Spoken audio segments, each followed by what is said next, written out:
આગામી 26મી ફેબ્રુઆરીથી બોર્ડની પરીક્ષાઓ શરૂ થઈ રહી હોય જેને લઈ સુરતની 561 શાળાઓના કેન્દ્રો પર યોજાનાર પરીક્ષાને લઈ શિક્ષણ વિભાગ દ્વારા તમામ તૈયારીઓને આખરી ઓપ અપાઈ રહી છે।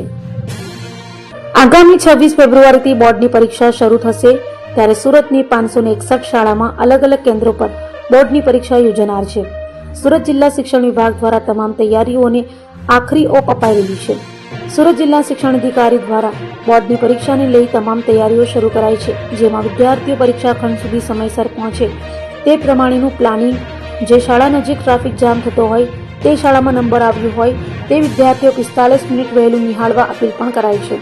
તો જહાંગીરપુરા ડબોલી બ્રિજ પરીક્ષા સમયે એક તરફનો બ્રિજ ટુ વે કરવામાં આવશે। સુરતની 561 શાળામાં પ્રશ્નપત્ર મોકલાશે, જેને લઈને સુરતમાં 14 ઝોનમાં તૈયારીઓ કરી દેવાઈ અને 14 સ્ટ્રોંગ રૂમ બનાવવામાં આવ્યા હોવાનું પણ જણાવાયું છે।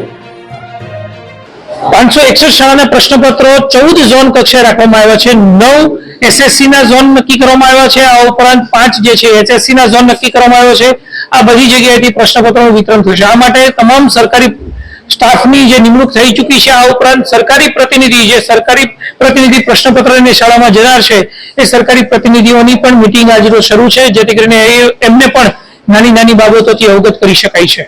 આ ઉપરાંત તમામ 14 સ્ટ્રોંગ રૂમની અંદર પ્રશ્નપત્ર આવ્યા બાદ 1+3 પોલીસ ગાર્ડ, હથિયારધારી પોલીસ ગાર્ડ હાજર રહેશે। આ ઉપરાંત તે પ્રશ્નપત્ર ક્યારે સ્ટ્રોંગ રૂમમાંથી કાઢવામાં આવે છે અથવા તો સ્ટ્રોંગ રૂમ ક્યારે ખોલવામાં આવે છે, ક્યારે બંધ કરવામાં આવે છે, તે લાઈવ સ્ટ્રીમિંગ મારા મોબાઈલની અંદર પણ હું જોઈ શકું છું અને ગુજરાત માધ્યમિક ઉચ્ચતર માધ્યમિક શિક્ષણ બોર્ડ કક્ષાએ પણ જોઈ શકાય છે। એટલે પ્રશ્નપત્રની ગોપનીયતા બાબતે પણ જિલ્લા વહીવટી તંત્ર અને ગુજરાત માધ્યમિક અને ઉચ્ચતર માધ્યમિક શિક્ષણ બોર્ડ સજ્જ છે।